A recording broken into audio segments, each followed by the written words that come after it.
You ever notice how much time we spend explaining ourselves? I mean, think about it.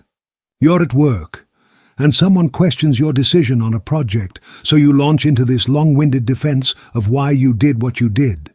Or maybe you're with friends, and you feel the need to justify why you didn't show up to that one event last weekend. It's like we're all walking around with this invisible pressure to make sure everyone gets it, gets us. But here's the thing. What if you just stopped?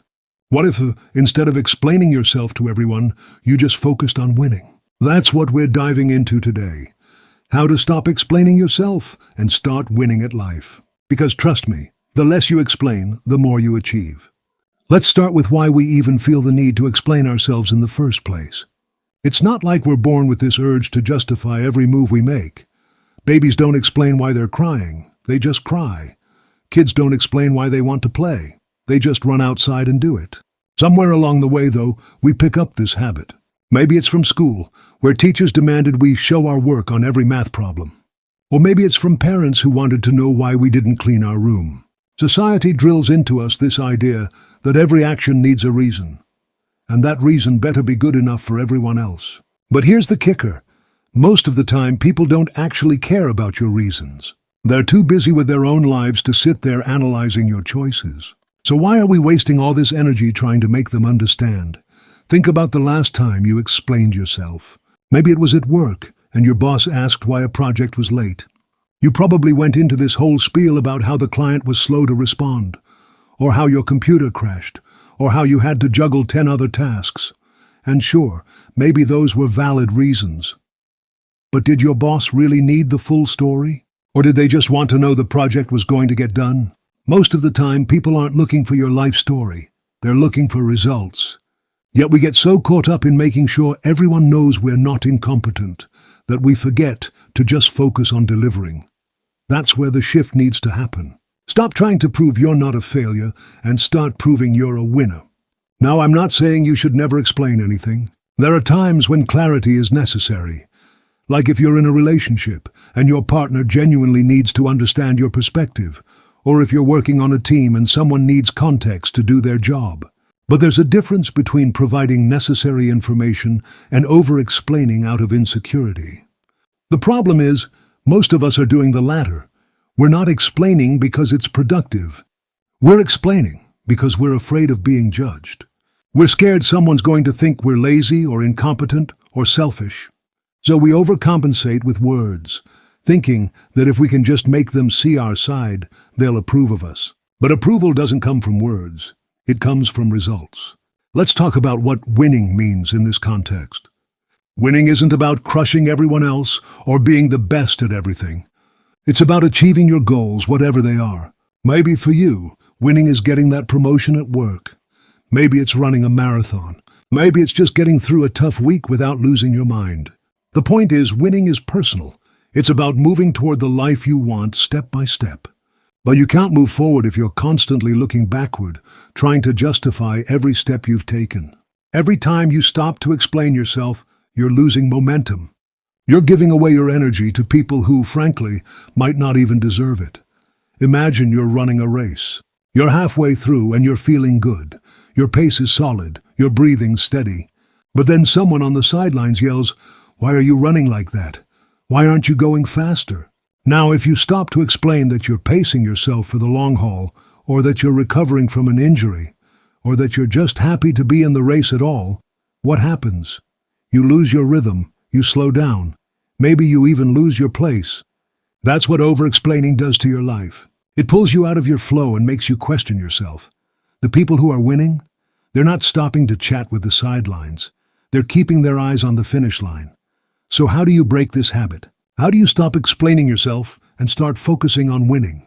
The first step is to recognize when you're doing it. Pay attention to those moments when you feel the urge to justify your choices.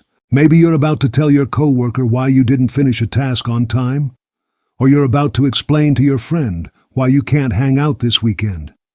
Pause and ask yourself, is this explanation necessary? Am I providing useful information, or am I just trying to avoid judgment? If it's the latter, let it go. You don't owe anyone a defense of your life. The second step is to replace explanation with action. Let's say you're late on a deadline and your boss calls you out. Instead of diving into a 10-minute story about why it happened, try something like, "I'll have it done by tomorrow morning." Then make it happen. Your boss doesn't care about the why, they care about the what. Show them you're reliable by delivering, not by talking. Or let's say your friend is upset because you bailed on plans. Instead of explaining every detail of your crazy week, just say, "I'm sorry, let's make it up next weekend." Then follow through. Actions speak louder than words, and they save you a lot of breath. This shift isn't just about saving time, it's about reclaiming your power. When you stop explaining yourself, you're telling the world, "I don't need your approval to move forward." That's a game changer. It's not about being arrogant or dismissive. It's about trusting yourself enough to let your results do the talking. The more you practice this, the more you'll notice something amazing. People start respecting you more. Why? Because confidence is contagious. When you act like you know what you're doing, people assume you do. And even if they don't, who cares? You're too busy winning to notice. Let's talk about the fear that comes with this. Because I know what you're thinking. If I stop explaining myself, people are going to misunderstand me. They're going to think I'm rude or incompetent or whatever. And yeah, that's a real possibility. Not everyone's going to get you, and some people might jump to the wrong conclusions. But here's the truth. People are going to misunderstand you no matter what. You could spend hours crafting the perfect explanation, and some people will still twist it or ignore it. So why waste your energy trying to control their perception? You can't control what people think, but you can control what you do. Focus on that. There's also this deeper fear that if we don't explain ourselves, we're somehow admitting we're wrong. Like, if you don't justify why you made a certain choice, it's the same as saying you messed up. But that's not true. Silence isn't an admission of guilt. It's a declaration of confidence. When you choose not to explain, you're saying, "I stand by my decision, and I don't need to convince you of it." That's strength. That's the kind of mindset that separates the people who win from the people who just talk about winning. Let's look at some real-world examples of this in action. Think about the most successful people you know, whether it's a CEO, an athlete, or even someone in your own life who just seems to have it together. Do they spend a lot of time explaining themselves? Probably not. Take someone like Elon Musk. Love him or hate him, the guy doesn't sit around justifying every decision he makes. When Tesla's stock takes a hit or a rocket explodes, he doesn't go on a media tour explaining why it happened. He just keeps building, keeps pushing forward. His results, his wins, speak for themselves. Or think about an athlete like Serena Williams. When she's on the court, she's not stopping to explain why she missed a shot. She's focused on the next point. That's the mentality we need to adopt. Now I know what you're thinking. I'm not Elon Musk or Serena Williams. I'm just a regular person with a regular life. And that's fair. Most of us aren't operating at that level. But the principle still applies no matter who you are. Whether you're a student, a parent, a small business owner, or an office worker, you can choose to stop explaining and start winning. It's not about being famous or rich. It's about being effective. It's about getting stuff done instead of getting stuck in a cycle of justification. Let's break this down into some practical scenarios. Say you're in a meeting and someone challenges your idea. Your instinct might be to launch into a detailed defense of why your idea is good. But instead try this. Calmly restate your idea, acknowledge their concern briefly, and move on. Something like, "I hear you, and I think this approach will still work because of X. Let's try it and see." You're not dismissing them, but you're also not derailing the conversation with a 10-minute monologue. You're staying focused on the goal, getting your idea implemented. That's winning. Or let's say you're dealing with a personal situation, like a family member who's upset because you didn't call them back. Instead of explaining every detail of your busy schedule, just say, "I'm sorry, I got caught up. I'll call you tomorrow." Then do it. You're not ignoring their feelings, but you're also not letting the conversation spiral into a debate about your priorities. You're taking responsibility and moving forward. That's winning. One of the biggest areas where we over-explain is in our own heads. You know what I mean? Those moments when you're lying awake at night, replaying a conversation and thinking, "I should have said this," or "I wish I'd explained that better." That's just self-inflicted torture. You're not even explaining to anyone else. You're explaining to yourself, trying to convince yourself you're not a screw-up. But here's the thing. You don't need to justify your existence to yourself either. You're allowed to make mistakes, to mess up, to not have all the answers. The goal isn't to be perfect. It's to keep moving toward your version of winning. This brings us to an important point about self-trust. Stopping the habit of over-explaining isn't just about how you interact with others. It's about how you interact with yourself. When you constantly feel the need to justify your choices, it's a sign you don't fully trust yourself. You're second-guessing your decisions, worrying that they're not good enough. But the more you practice acting without over-explaining, the more you build that self-trust. You start to realize, hey, I don't need to defend my choices because I believe in them. And that belief is what fuels your ability to win. Let's talk about the social dynamics of this for a second, because I know it's not just about you. It's about the people around you. Some people in your life might be used to you explaining everything. They might expect you to justify your every move, because that's the pattern you've set. So when you start to shift, when you start responding with action instead of words, they might push back. They might say things like, "Why are you being so secretive?" or "What's with the attitude?" That's okay. Change always shakes things up. Just stay consistent. Show them through your actions that you're still reliable, still capable, still you. Just a version of you that's focused on results. This is especially true in professional settings. If you're someone who's always over-explained at work, your colleagues might be thrown off when you stop. They might misinterpret your brevity as arrogance or disengagement. But over time, as they see you delivering results, they'll get it. They'll realize you're not here to waste time on unnecessary chatter. You're here to get things done. And honestly, that's the kind of reputation you want. You want to be known as the person who makes things happen, not the person who talks a big game. Let's address the flip side for a moment. What happens when you don't explain enough? Because there's a balance here.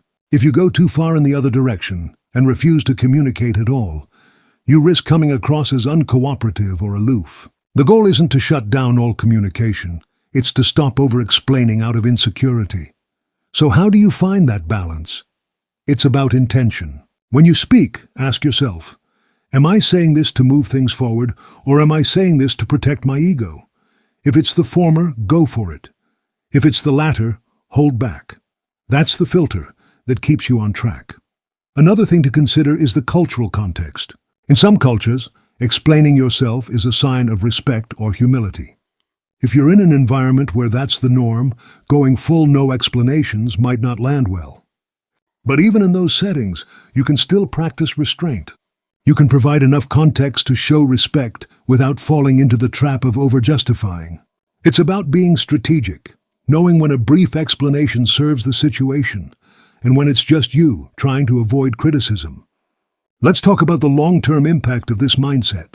When you stop explaining yourself and start focusing on winning, you're not just changing how you interact with others. You're changing how you move through the world. You're freeing up mental and emotional energy that you can redirect toward your goals. You're building a habit of decisiveness, of trusting your instincts, of prioritizing progress over perfection. Over time, these small shifts add up to big results. You start achieving more, stressing less, and feeling better about yourself. That's the real win, but it's not always easy. There will be moments when you slip back into old habits, when the urge to explain yourself feels overwhelming. That's normal. Change is a process, not a light switch. The key is to keep practicing, to keep catching yourself in the moment and choosing action over words. And the more you do it, the easier it gets. You'll start to notice how much lighter you feel when you're not carrying the weight of everyone else's opinions. You'll start to see how much faster you move when you're not stopping to justify every step. Let's wrap this up with a challenge. For the next week, pay attention to how often you explain yourself. Every time you feel the urge to justify your actions, pause. Ask yourself, is this necessary, or am I just trying to avoid judgment? If it's not necessary, let it go. Instead of explaining, focus on what you can do to move forward. Maybe it's finishing a task, making a plan, or just owning your decision and moving on. At the end of the week, reflect on how it felt. Did you feel freer, more confident, more focused? I'm willing to bet you will. You might be wondering what happens when you fully embrace this mindset. When you truly let go of the need to explain and start living for your own wins. It's liberating, but it's also transformative. You'll find yourself taking risks you never would have considered before, because you're no longer paralyzed by the fear of what others might think. You'll start saying no to things that don't serve your goals, without feeling the need to justify it. You'll notice opportunities opening up, not because the world suddenly changed, but because you're finally showing up as someone who's focused, decisive, and unapologetically driven. That's the power of stopping the explanations. It's not just about saving time. It's about stepping into the version of yourself that's ready to win, no matter what. The world doesn't need your explanations. It needs your results. Stop trying to make everyone understand you and start showing them what you're capable of. That's how you win. Not by convincing others you're right, but by proving it through your actions. So go out there, trust yourself, and focus on the finish line. You've got this.